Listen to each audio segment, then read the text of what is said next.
Hello and welcome to Tank and AFE News. My name's Tom, and tonight I want to talk about U.S. tank development post-war and sort of the Patton series in particular. And again, this is another one of these videos where I want to address a sort of common misperception that I see in books a lot, and that is this notion of U.S. post-war tank development sort of being a steady line of related designs and improved designs from the M26 all the way up to M60. Like, you see this a lot, and especially on online articles, and usually it's in reference to the M1, because they're sort of like, the M1 is the first completely new tank design that the U.S. Army came up with since, the end of World War II, where it's just like they just kept coming out with new improved versions of tanks. And my issue with that is that I think it's a very simplified and in some ways incorrect view of U.S. post-war tank design. There's two very distinct different families of vehicles. When you start to look at sort of the Cold War era stuff, and part of the problem, I think, is because the names are also similar, and because they actually give the same name to several different vehicles that are not actually really related, particularly the Patton series, that it creates sort of this image that they are. The other problem is just the way that we tend to think of development existing within a certain class, whether it be a heavy tank or a medium tank, and yet when we see these development paths, they kind of overlap. And even the literature on the topic. So, if you look at Honeycutt's books, you've got the Pershing book, you've got Firepower, which is heavy tanks, and you got Patton, which is the medium tanks. So yeah, there's this idea, so that the designations and the names don't actually really always express how similar or dissimilar the preceding vehicle is than what came before it. So you're probably going, oh, what the heck is he talking about exactly? So let's get into the specifics. So, end of World War II, you've got the M26 Pershing, which is the result of what started out with the T-20, which was a program to develop a new medium tank. The M26 Pershing is sort of the heaviest vehicle to come out of that program, and the Army kind of calls it a heavy tank when it comes out, even though it's a result of the medium tank program. And then after the war's over, they reclassified it as a medium tank. Probably everybody on this channel is familiar with the Pershing. It's in that sort of mid-40, 45-ton range, roughly 90-millimeter gun. Pretty comparable to, say, the German Panther or the Soviet T-44, sort of the really early, late war, early Cold War armor. Problem with the Pershing is it obviously has a weak engine. It's got the Ford, the 500 horsepower Ford, which moves an M4A3 Sherman along pretty well, but when you're talking about a tank that's 10 tons heavier, it's a little weak. And one of the big programs that the Army had initiated even before World War II ended was to develop a new family of high-power gasoline engines for military vehicles, and that went to Continental Aviation and Engineering, and they came out with, at least for tanks, their 12-cylinder 1790 cubic inch series engines. And paired with the Allison transmission, that upgrade goes into takes an M26 Pershing and magically transforms it into an M46 Patton. Now, you would think, because the designation, that's a pretty big jump in numbers and a whole new name, that sort of designates a whole new tank. But really, it's just a Pershing with a new engine, transmission, and a few other little minor improvements. Fume extractor on the gun and whatnot. So then next up is the M47, which is also a Patton, and that is also clearly related to this sort of T-20, what's really started with the T-20 program, and as probably most people, I'm sure most people here are familiar with the M47. It's just the turret from the T-42, which was an effort to make a new medium tank. The hull was not successful, but the Army liked the turret, and they're like, well, why don't we just throw it on an M46 hull, since we know that thing works. So basically a new turret on an M46 hull, you got an M47. It's also called a Patton. And obviously it's closely related to the M46. It's using the same hull. I mean, there's some differences. The turret rings enlarged a little bit, and there's some other minor details. But you can see that they're all related. Like, this is essentially the same vehicle, or the same family of vehicles. They have the same DNA. Like, if this was biology, and you're sort of looking at it, you're like, okay, these are, they're maybe the species is different, but they're all part of the same genus. Okay. Now here's where things get weird, and that's the M48, which is also a Patton tank. And you would think, okay, well, it's only one digit more because you have M46, M47. M48's got to be just another improved version. No, it's a totally different tank.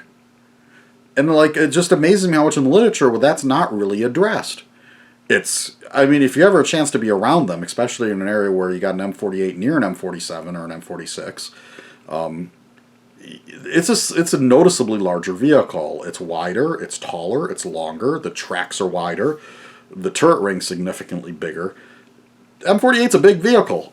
So why is that? Because if you're just trying to come up with an optimized M47, because obviously M47 had some, it was a stopgap. You know, they're using the existing hull. If you want to just improve it, I mean, one of the main things they want to do is get rid of the bow machine gunner, go with a 4-man crew, you know, an improved 90mm gun, but still 90mm gun. Why are you going to go with something so much bigger? Well, if you're just starting out with an M47 and recontouring the shape and whatnot, you're not going to end up with something that much bigger. That's because the M48 did not come from the M47. The M48, in some ways, came from the heavy tank program. So the whole time that the U.S. is designing the medium tanks, from the end of World War II, we have a heavy tank program going on as well. And the end result of that in the early 50s is what we call the M103, which is a big vehicle. If you ever get a chance to go see one of those, they're really imposing. And M48 really is Chrysler Defense kind of took the M103. They shortened the hull just a little bit, took a road wheel out, and so because the M103 had 7, they reduced it to 6 and spread them out a little bit. But it's the same track, same road wheels. Automotively, that's the same. They designed a new turret, same turret ring as the M103. So it's a very large turret ring, far bigger than you need for a 90mm gun, which gave it upgrade potential down the line, which is nice. It is essentially from a light version of the heavy tank in a lot of ways. And if I may be allowed to quote Honeycutt here, I got my copy of Patton. This is by far my worst condition Honeycutt book too. So if anybody's got a really nice condition one they're willing to sell cheap, get a hold of me. So it says here, the proposed design concept was essentially a shorter, lighter version of the experimental heavy tank T-43. T-43 would become M103 when it gets standardized. An outstanding feature of the vehicle was the elliptically shaped cast hull and turret. This shape permitted the maximum armor protection for a given volume with a minimum of weight. Concept studies of a medium tank using the elliptical hull configuration prepared by Joseph Williams of the Ordnance Tank Automotive Command as early as 1948. Williams had developed the elliptical hull and turret design for the T-43 and also played a major role in the design of T-37/41 light tanks and the T-42/M47 turrets. So interestingly, like there's one guy that's kind of responsible for these designs, which are quite different because obviously what would become the Walker Bulldog and the M47 Patton, those have got the sort of pointy turret with super long bustle. And then at some point he must have been like, no wait, everything needs to be round. So hence the M103 and M48 designs.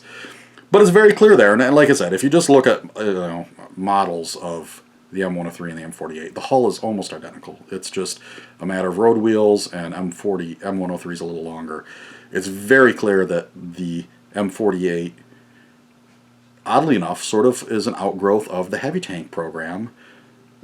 So the irony is you had a medium tank program, the T-20 program, that created the M26 Persian, which the Army decided, oh, that's a heavy tank, or at least they did for a little while.